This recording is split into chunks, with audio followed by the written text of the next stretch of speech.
Coming up on today's episode of Airborne Unlimited, United Airlines safety memo to pilots makes the national news. DC Arsenal of Democracy flyover route announced.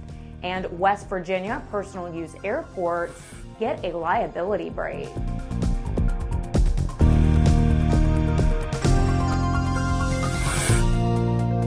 Welcome to Airborne Unlimited. I'm Ashley Hale.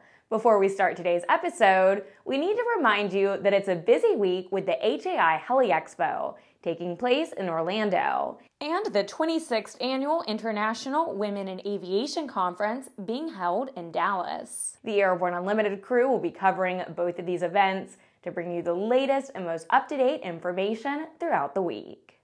It's common for airlines to issue numerous safety notices to flight crews, but United Airlines issued a notice that became a topic with the national media. The two-page memo reportedly did not provide specific flight information, but contained blunt language that said there was strong evidence of lapses in discipline, poor cockpit communication, and lack of coordination among flight crews. A United spokesman reportedly said that this is normal for the airline to pass along results of its safety reviews to its pilots.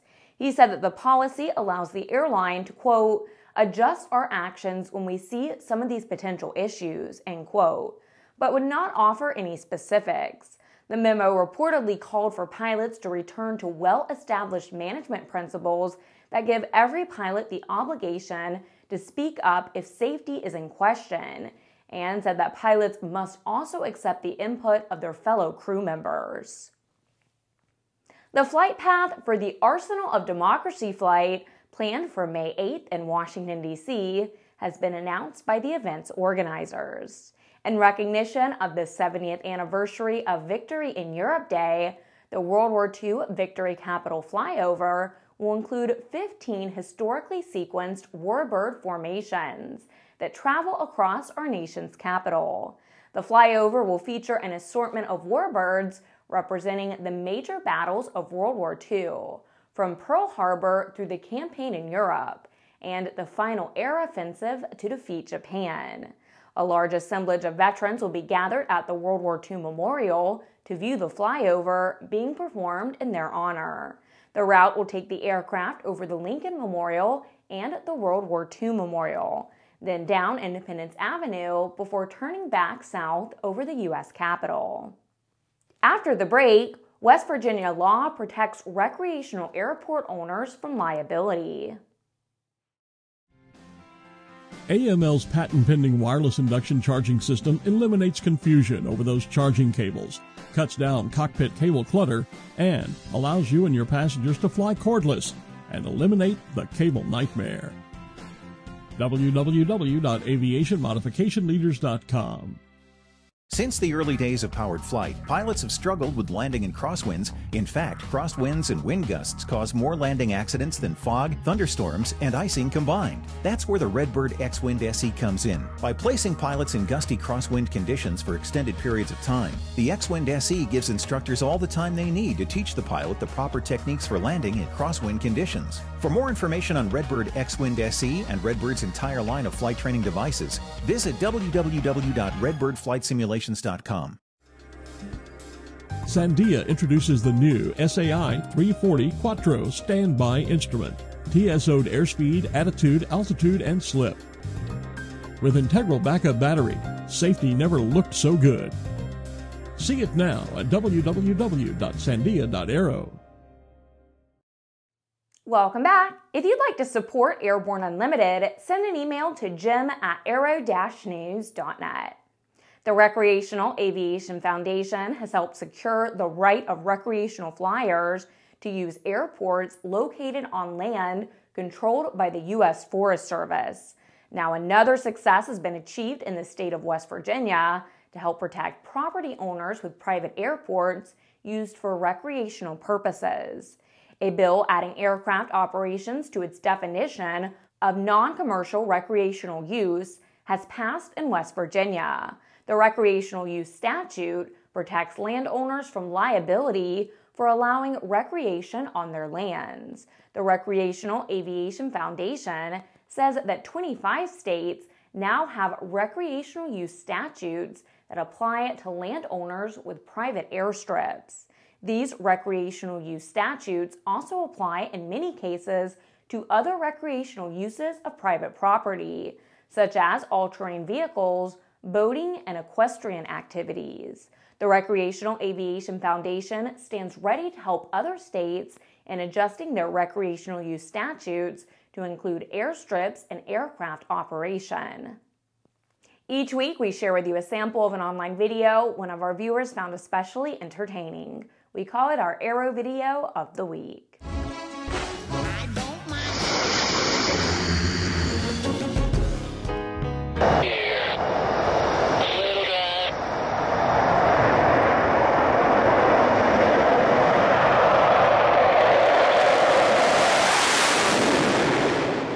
In this video, you get to watch and follow along as the Navy's Blue Angels practice their aerial demonstration routine. You also get to tune in on the in-flight communication. Search Blue Angels 2-1915 on YouTube. After these messages, FAA ruling on aviation fuel taxes may hurt state coffers. The KSN 770 is an affordable, WAAS-enabled integrated MFD with a flexible hybrid user interface from Bendix King. Get your fingers on the 770's perfect blend of touchscreen and hard buttons. Easily control your GPS navigation, Navcom, weather, traffic, and terrain in any condition. For more information, go to bendixking.com. There's a difference between charting a steady course and pushing for the ceiling. And for nearly a century, Hartzell Propeller has been defining that difference. It's in our passion for engineering and research and our dedication to testing the limits of performance. We are built on honor. We are Hartzell Propeller. Welcome back. With so much news coming out of the aviation industry, we've summarized some other interesting stories in a brief segment we call Around the Patch.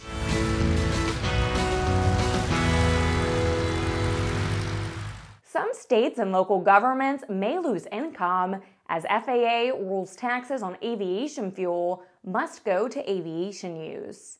This interpretation could cost states millions in federal revenue. A final decision could end up in the courts. Formed in the early days of vertical lift flight, the Twirly birds now celebrates 70 years as an association for helicopter pilots. Founders include Igor Sikorsky, Charles Lindbergh, Stanley Hiller, and Stuart Graham, to name a few. The first Bell 429 WLG, delivered in the U.S., went to professional NASCAR driver and founder and CEO of Sun Energy One, Kenny Hobble. The WLG is a wheeled version of the Bell 429. It will be used for corporate and VIP transportation. Delta Airlines has selected GoGo to outfit Delta's narrow-body aircraft, serving long-haul domestic, Latin American, and Caribbean routes with GoGo's next-generation 2KU technology. More than 250 aircraft in Delta's fleet are expected to receive the installation. Well, that's it for today's trip around the patch. Let's move on to the rest of the news. The flexible and modular Rockwell Collins ProLine Fusion integrated avionics system has been selected for 17 aircraft, including business jet, air transport, tilt rotor, and military flight decks. Now at HAI Heli Expo 2015 in Orlando, the system is making its entrance into the commercial helicopter market. A brand new ProLine Fusion demonstration is being debuted in the Rockwell Collins exhibit, where visitors can fly the rotary wing avionics solution. With an intuitive layout that can be pre-configured to match specific operational scenarios, the system offers a variety of technologies designed to reduce pilot workload and enhance situational awareness. The mission-specific operational profiles include offshore platform approaches, hover in place, extended search and rescue patterns, and other critical mission capabilities. Well, that's our program for Monday, March 2nd. Remember to get comprehensive real-time 24/7 coverage of the latest aviation and aerospace stories anytime at aero-news.net. Remember, Airborne Unlimited is streamed daily, Monday through Friday. Please join us in a growing roster of outstanding industry associations and organizations every weekday for the best in aviation and aerospace news. I'm Ashley Hale. Thanks for watching.